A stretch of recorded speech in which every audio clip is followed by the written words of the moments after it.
Is Yesu. मैं आप सबकी सलामती हूँ। My name is Jenika Faisal. My name is Sajid Faisal. मैं ईमान रखता हूँ कि आप सब खुदा में महफूज हैं।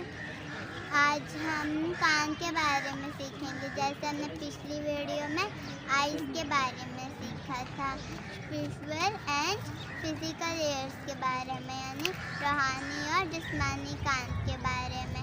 हमारे पास 2 कान हैं जिससे हम सुनते हैं। हम अपनी माँ बाप की बातें सुनते हैं, दोस्तों की बातें सुनते हैं, टीचर्स की बातें सुनते हैं और सॉन्ग सुनते हैं। आए हम रूहानी कान के बारे में सीखते हैं। रूहानी कान से हम खुदा का कलाम सुनते हैं, अच्छी अच्छी बातें सुनते हैं, गीत और ज़बूर सुनते हैं, जिससे हमारा ईमान भी मजबूत होता है। आए हम खुदा के कलाम में से एक स्टोरी सीखते हैं। मरकज़ की इंजील 7 बाब और उसकी 32 वर्स। खुदा यीशु मसीह ने एक बहरे को, जो हकला भी था, उसे शफा दी और वो ठीक हो गया। वो बोलने लगा और सुनने लगा। गुनाह और दुनिया की बातें इंसान के दिल और अकल को बंद कर देती हैं और वो खुदा की आवाज़ नहीं सुन पाते, और हम किसी भी चीज़ को नहीं सुन पाते जब हमारे कान बंद होते हैं। लेकिन हमारा खुदा हमारे कान खोलता है ताकि हम उसकी बातें सुनें, हम उसकी आवाज़ सुनें और खुदा का कलाम सुनें, और खुदा चाहता है हम उसकी मर्ज़ी को अपनी ज़िंदगी में पूरा करें। आमीन। कलाम में बहुत से हवाले हैं कान के बारे में। रोमियो उसका 10 बाब और उसकी 17 आयत पर कलाम सुनने से पैदा होता है और सुनना मसीह के कलाम से। हमें ईमान सुनने से पैदा होता है और हमें मसीह के कलाम से सुनना है। याकूब उसका 1 बाब और उसकी 19 आयत।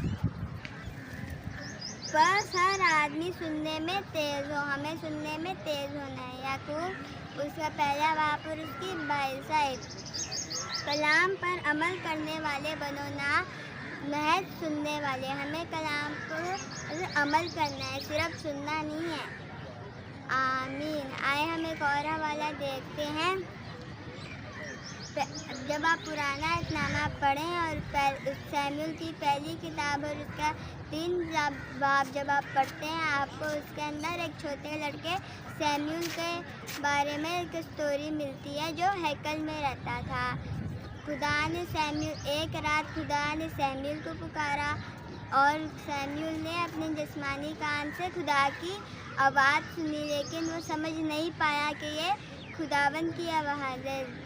वो बार बार एली कहन के पास दौड़ के जाता और एली कहन उससे कहता, मैंने तुझे नहीं पुकारा, तू जाकर लेट जा। और खुदा ने सैमुअल को 3 बार पुकारा, तब भी सैमुअल नहीं समझ पाया कि ये खुदा की आवाज़ है। एली कहन ने सैमुअल से कहा, जाकर लेट जा। अगर वो तुझे वापस पुकारे तो कहना, ए खुदावन फरमा, तेरा बंदा सुनता है। और वो सैमुअल जाकर लेट गया। खुदा ने सैमुअल को पहले की तरह पुकारा, सैमुअल सैमुअल। फिर सैमुअल ने खुदा से कहा, ए खुदावन फरमा, तेरा बंदा सुनता है। आमीन।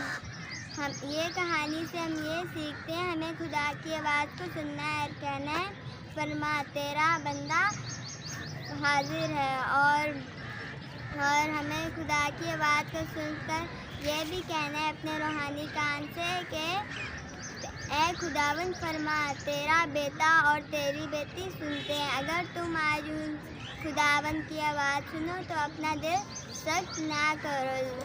आमीन। ज़बूर 34 और इसके 15 वर्ष जब आप पढ़ें, उसके अंदर तब आपको मिलता है, खुदा की आँखें हैं जो सादिकों पर लगी रहती हैं, खुदा के कान हैं जो उनकी फरियाद पर लगे रहते हैं। 1 पतरस उसका 3 बाब और उसकी 12 आयत। खुदा की नज़र रासबाजों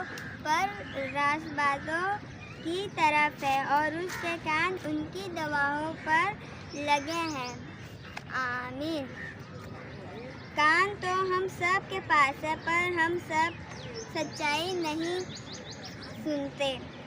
کیونکہ ہمارے روحانی کان بند ہوتے ہیں۔ آج کا حاصل کلام یہی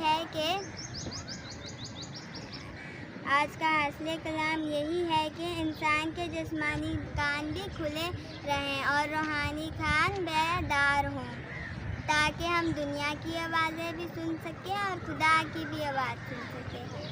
اور خدا کی آنکھ اور کان ہم سب پر لگے رہتے ہیں۔ آمین۔ Like, share and subscribe. Bye. God bless you all.